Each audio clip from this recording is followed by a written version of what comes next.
Un seul sujet au sommaire de cette édition, mesdames et messieurs. L'ONG Conscience éveillée pour la défense des droits des vulnérables condamne l'État congolais. Cette structure décrit la négligence qu'a fait montrer la Société nationale d'électricité dans le suivi et entretien de ces lignes vétustes.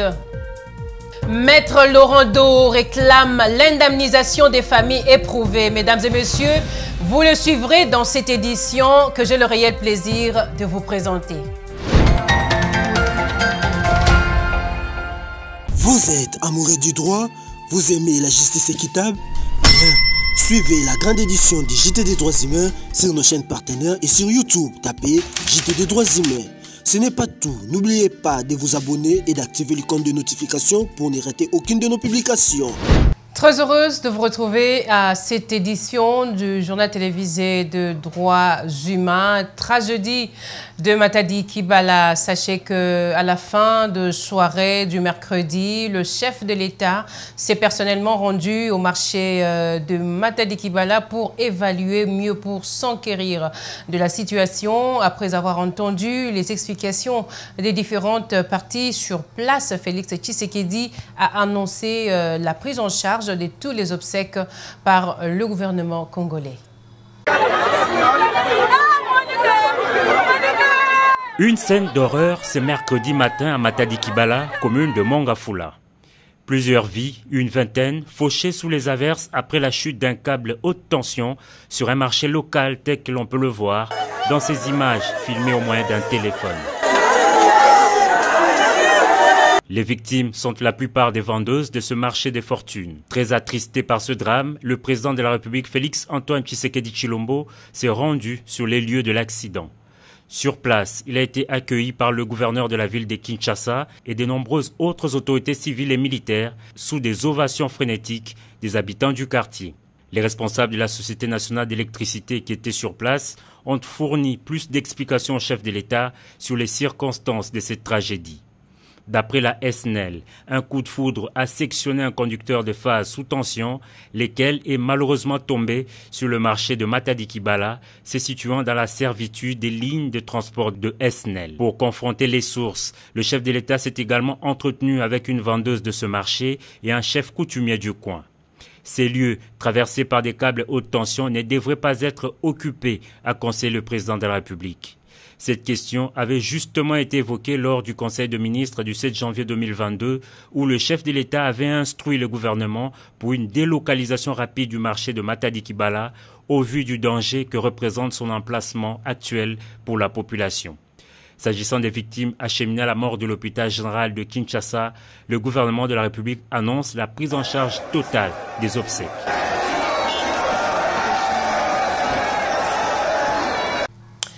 Et au chapitre des réactions, mesdames et messieurs, ces dernières fusent de partout. Après le drame de Matadi Kibala, l'ONG DH Conscience éveillée pour la défense des droits des vulnérables par le truchement de son président condamne l'État congolais pour la négligence manifestée à travers la Société nationale d'électricité. Suivez le porte-parole, suivez le président de cette structure qui a été interrogé par Aristote Mundia et Nyosh Mafuta.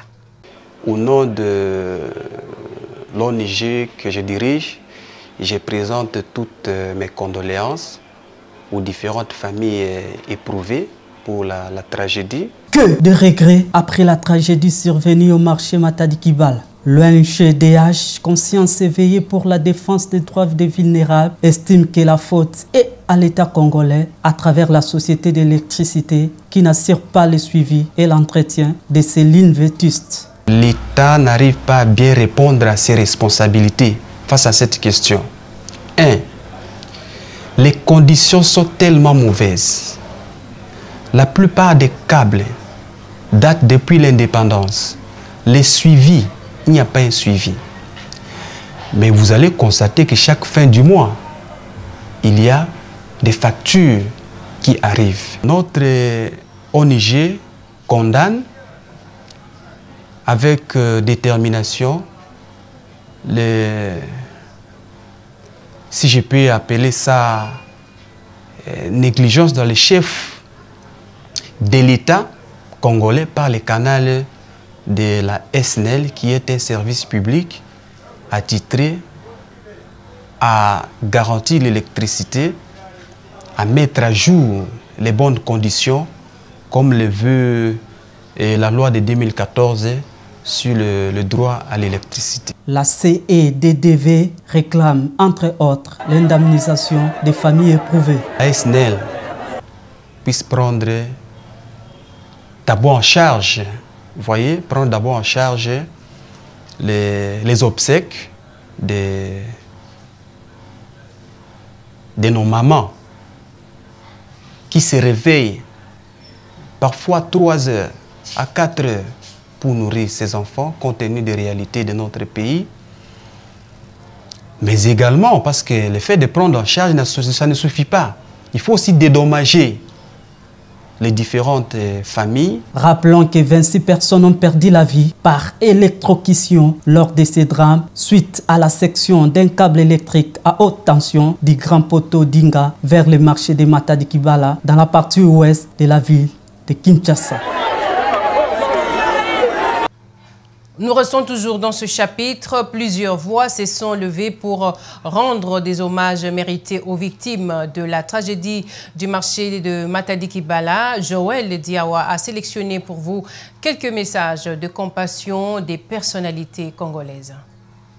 Après la section du câble haute tension de la Société nationale d'électricité sur le marché Matadi Kibala dans la commune de Mongafula, drame ayant fait 26 morts et 2 blessés graves, les voix se sont levées pour rendre les hommages aux victimes. Je partage la douleur immense des familles, mes pensées accompagnent aussi tous les blessés, a écrit le Premier ministre Jean-Michel Samalou Kondé. Une journée bien sombre et tragique qui restera gravée dans nos mémoires à jamais, a regretté Edi Mundela Kankou, premier vice-président du Sénat. Tous sommes attristés par cette perte de nos mères, nos sœurs, nos frères et nos enfants qui ont perdu la vie ce matin, a-t-il ajouté. Martin Fayoulou a quant à lui profité de l'occasion pour exprimer sa compassion à tous les Congolais qui ont perdu leur vie lors de ce dernier jour. J'exprime ma profonde douleur suite à la mort de plusieurs compatriotes, essentiellement des vendeuses du marché Matadi Kibala, provoquée par la chute d'un câble haute tension de la SNEL. Toute ma compassion aux familles éprouvées, paix aux âmes des disparus. Une pensée pieuse pour nos compatriotes qui ont péri ce matin dans un tragique accident d'électrocution à Kinshasa. Mes sincères condoléances aux familles éprouvées, a écrit Jean-Pierre Bemba Gombo, président du Mouvement pour la libération du Congo. Moïse Katumbi a pour sa part invité la Société nationale d'électricité à prendre ses responsabilités. Le matin, la mort brutale des mamans du marché de Matadi Kibala nous a tous dévastés. Le chagrin est immense. Qu'elle repose en paix. La SNEL doit assumer toutes ses responsabilités et renouveler son réseau vétuste et dangereux. C'est pour ça que nous payons nos factures. Je suis peiné d'apprendre l'incident de Matadi Kibala qui a causé la mort à nos compatriotes. J'implore Dieu Tout-Puissant pour repos de leurs âmes, au gouvernement d'assister les familles éplorées et d'assurer la survie aux descendants dépendants. Renchérit Maître Arlette Odia, coordonnatrice du collectif pour le développement et l'unité du Congo, CEDUC. Une telle catastrophe ne peut nous laisser insensibles. Mes condoléances aux familles affectées par ces disparitions. Laisse entendre le pasteur Atoms Mbumba, artiste du gospel congolais, le chef de l'État qui était descendu sur le lieu du drame afin d'après-midi pour évaluer la situation, a rassuré la prise en charge des obsèques par le gouvernement congolais. Place à présent à l'écho du palais, direction province de Lualaba, où le tribunal de grande instance de Kolwezi souffle l'état de droit. Cette juridiction, bien qu'à l'intérieur du pays, reste très organisée avec un nombre intéressant de juges. Le TGI Kolwezi est l'une des juridictions les mieux organisées. Dans les coulisses du TGI Kolwezi, un reportage de Merlin Kamalandoa rendu par Joël Diawa.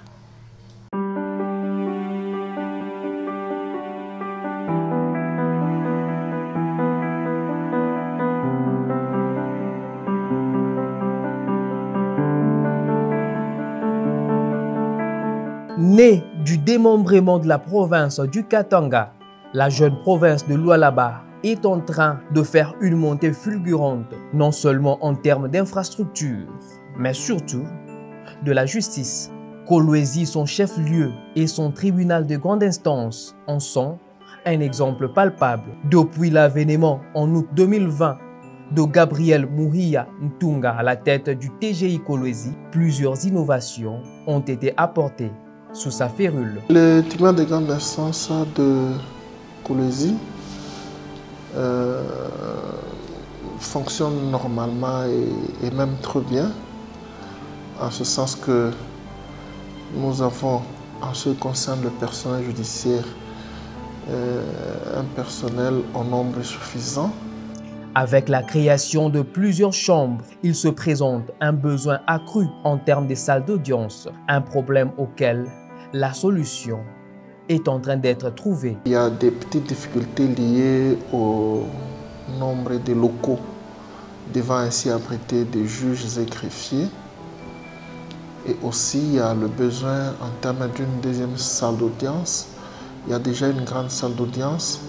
Et à notre avènement, nous avons essayé de mettre certaines choses en branle pour faire fonctionner un local qui autrefois était en train d'abriter les objets saisis. Nous avons réussi à entasser les objets saisis quelque part, permettant ainsi de libérer ce local-là qui abrite présentement une petite deuxième salle d'audience, de sorte que lorsqu'il y a deux chambres qui sont alignées, les audiences peuvent se passer concomitamment dans telle chambre et dans telle autre chambre, et ainsi le procureur de la République, souvent il aligne, lorsqu'il s'agit des jours des audiences où les deux chambres doivent fonctionner concomitamment, il aligne deux magistrats déjà, de sorte que une deuxième chambre ne pourrait pas forcément attendre la fin d'une autre première chambre, parce qu'avant les audiences arrivaient jusqu'à 17h, 18h, et maintenant que les deux chambres peuvent fonctionner concomitamment, les choses évoluent maintenant très bien. Si ces réalisations sont faites, Gabriel Muhiya reconnaît le travail de balisage fait par son prédécesseur. Lors de mon avènement, il faut dire sincèrement que mon prédécesseur, c'était une dame de fer. Elle avait déjà posé le jalon en ce qui concerne aussi bien la discipline des juges que le fonctionnement même de ce tribunal. Et à ce sujet, il y a lieu donc à mon niveau de lui jeter des fleurs. Et lorsque nous avons accédé, lorsque nous l'avons remplacé, et les choses ont continué à évoluer normalement. Et aussi, ce qui a lieu de relever aussi, c'est que au-delà de ce que je venais de dire, nous avons réussi à changer un peu la forme ou l'état, la façade du tribunal, avec, comme je l'ai dit, le concours de Madame le maire et aussi notre rapport pour essayer de changer un tant soit peu les choses telles qu'elles devraient plutôt évoluer.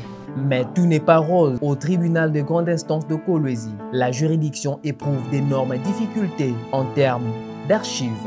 Les greffes sont inondés par des dossiers, ce qui nécessite l'élargissement de certains locaux pour la bonne conservation des dossiers. Les greffes sont inondées et il y a des dossiers qui sont entassés et il y en a d'autres qui continuent à s'ajouter. Il y a lieu qu'à l'avenir, parce que nous avons même déjà envisagé d'élargir un peu quelques locaux avec les moyens qui se présenteront pour que nous puissions très bien conserver certaines archives. Une autre difficulté est celle liée aux moyens de déplacement, d'où ce cri d'alarme de Gabriel Mouhiyantunga. Vous savez, le tribunal de grande instance de Kolwezi, au-delà de ces deux communes, en l'occurrence la commune de Manika et la commune de Dilala, son ressort va jusqu'à Fungrume, donc Lubudi, et jusque peu avant le Haut-Katanga qui commence à partir de Luambo. Alors, il se fait généralement qu'il y a ces infractions qui sont commises à Lubudi, à Kakanda, qui pourraient nécessiter la tenue des chambres foraines, mais il se fait que parfois on a buté à des difficultés liées au déplacement des juges et nous croyons que ces difficultés seront résolues. Le tribunal de grande instance de Kolwezi connaît souvent les infractions de destruction du réseau et de communication de l'énergie électrique, les cas de vol et les cas de viol. Son président tient mordicus à ne faire valoir rien que le bon droit.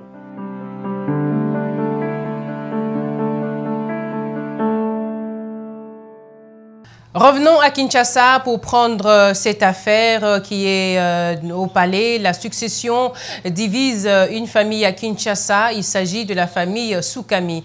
Bruno Soukami est poursuivi par ce frère devant le tribunal de paix de Kinshasa, Pont Kasavubu, pour abus de confiance. L'audience a été renvoyée à la huitaine pour entendre les témoins sur demande du prévenu. Joël Diawa et Nyosh Mafuta pour le reportage.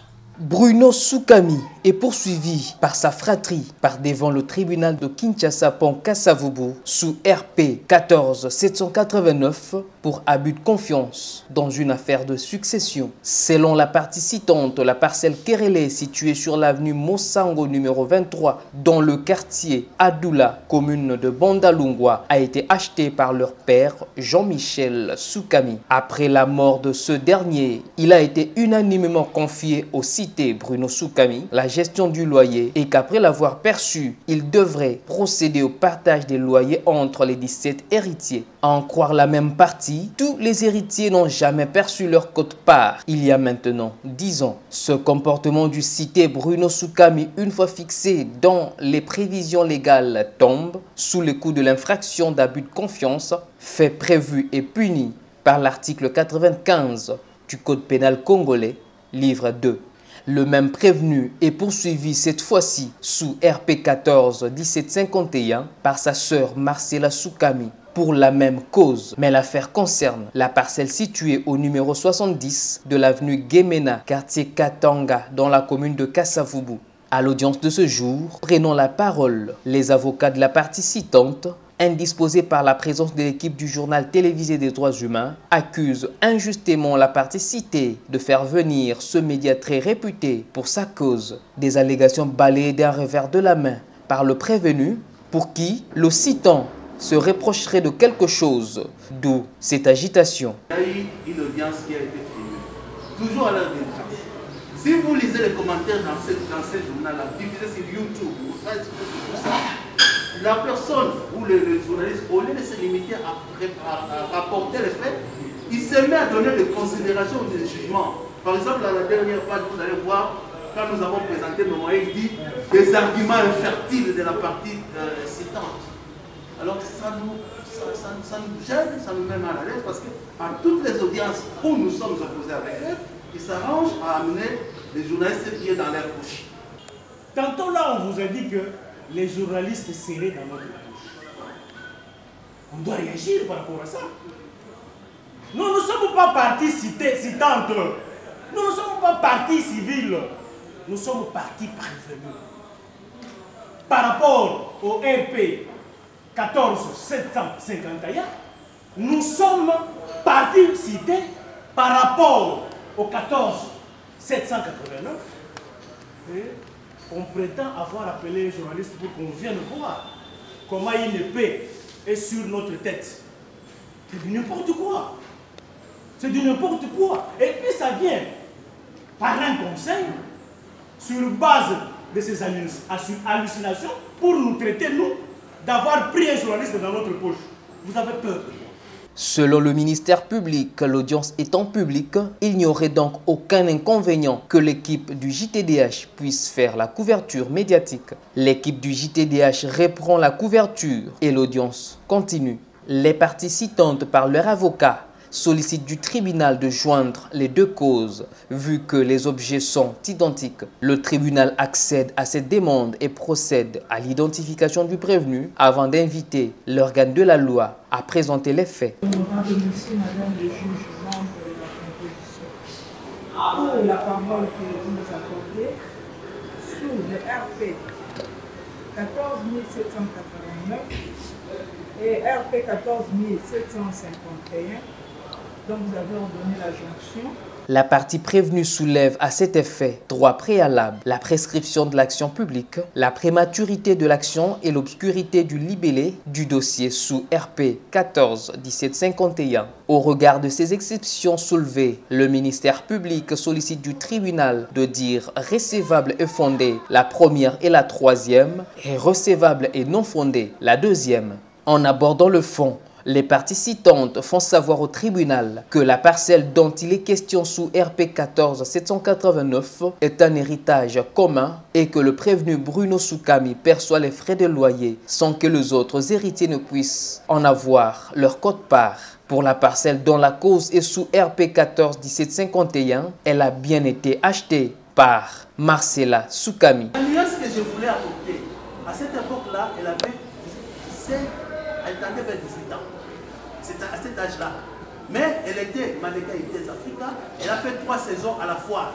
Alors, d'une façon entre sa maman et la fille, elle faisait garder l'argent auprès de sa maman. C'est son argent qu'elle a travaillé dans son pas vous dire.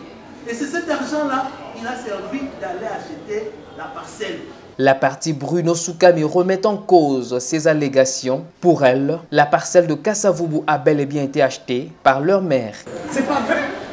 Ceux qui sont en 80 ans, à 17 ans, à moi 100 ans. Ceux qui ont 3 saisons ou 3 ans, comment elle calcule. Donc, à Banem, ça a 14 ans. Donc, papa n'a dit ça, à Zagi vivanté. Pourquoi mentir?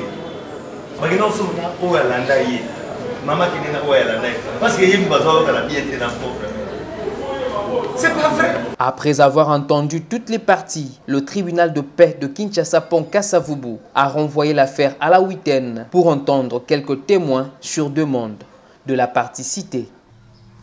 Mesdames et messieurs, dans ce reportage que vous venez de suivre, l'une des parties est poursuivie pour abus de confiance. C'est quoi donc cette infraction d'abus de confiance? Comment est-elle réprimée par la législation congolaise? La réponse dans notre rubrique « Le saviez-vous » ?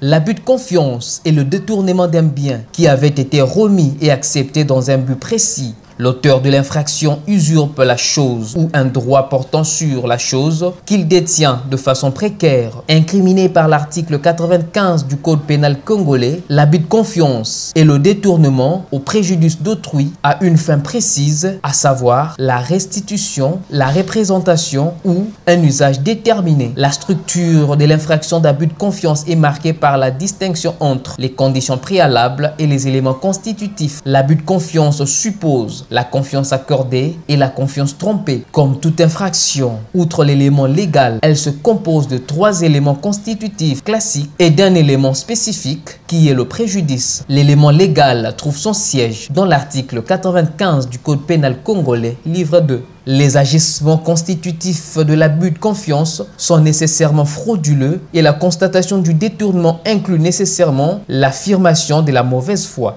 L'abus de confiance n'existe que si le détournement a été commis avec intention. C'est la connaissance qu'on a en utilisant pour soi l'objet reçu d'autrui à d'autres fins. On lui cause dommage et on se procure ou procure à autrui un bénéfice illicite. L'abus de confiance est une infraction punie de 3 mois à 5 ans de servitude pénale principale et d'une amende ou d'une de ces peines seulement. La victime d'un abus de confiance peut porter les faits à la connaissance de la police. Elle peut porter plainte au parquet ou traduire le prévenu devant le tribunal de paix. Le ministère public lui aussi mettra l'action publique en mouvement, mais quand la partie civile met en mouvement l'action publique, le ministère public appelé à cette cause devient seule partie poursuivante car la loi reconnaît à lui seul l'exercice de l'action publique.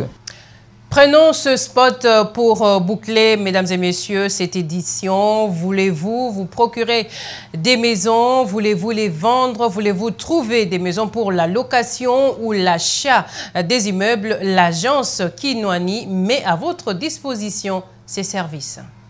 PDG Kinwani Balabala Business. PDG Kinwani Balabala Business. Yala! Ndeko ya Congo! La agence immobilière oyo ya kosilisa masolo ya escroquerie ya ba courtier pe ba commissionnaire ya CNZT yango yo balobi agence immobilière Kinwani Business oyo ya yemoko le PDG Kinwani Balabala Kelly Bonheur l'homme le plus sérieux ya masolo ya immobilier ya RDC mutu ya mayele na ndenge ya defote yeba ke awa ba client bakendaka kotala bandaku na makolo soki mukete noko tala ba jeep ozali komona yango nde kendaka kotika ba client kotala bandaku en fait que ba client bazala satisfait noko awa ba che eza soki mukete ba jeep ya kanda ya sika ya 0 km kotoyo ba client baza mobimba na ndenge ya defate tala sikoyo ba bureau noko awa bureau malili ya nyama neti kaka oza na Canada parce que ba klimi oyo ezo pusa malili client vandi awa abosani ke ayaki masolo ya ndako zwa sikoyo ba kiti ya defate noko awa ba kiti ya méchant et puis akei ya koloba kutu soki mukete akei ya solo bayambio na ba bureau awa ya agence immobilière Kinwani Business au sepeli confort et venda nulle part ailleurs. Na moni ozo le kan agence immobilière Kinwani vraiment il y a du sérieux. Makamba ba succession et comment ba problème belé ba famille bani mais ceux qui vont contacter agence ba conflit inutile rosalati. Dans le département juridique il y a bien et on a la mikanda na makamutu rosalalaise location achat ici c'est du sérieux. Bandiku na ibisi bino uzauza mbona yo fo usana na ngoli kabu emonana oso mandak do ufutera agence asir nizam moko Kinwani Business tala noko yo mutozo teka ndaku ti lelo ndaku na yo teka makate yaka na offre wana awa na agence immobilière Kinwani Business omona ndenge kobeta madada avec impact na idéologie otuninga soki ezwami wapi ezwami awa na avenue Kimbondo numéro 384 référence kaka na formule 1 oza mobimba deuxième bureau awa kaka na avenue Boite numéro 206 référence Yesu Ninjibu na galerie Ndimangondo noko yo mutozo lukandaku ya kofutela ozo lukandaku ya kosomba noko komitungisama na yote yaka awa na agence immobilière Kinwani Business oza la satisfait na quelques temps seulement parce que bango awa baje eza soki mukete escroquerie ya ba commissionnaire ya CNZT abu o pia PDG Kinwani Balabala Business. Vous êtes amoureux du droit? Vous aimez la justice équitable? Bien, suivez la grande édition du JT des droits humains sur nos chaînes partenaires et sur YouTube. Tapez JT des droits humains.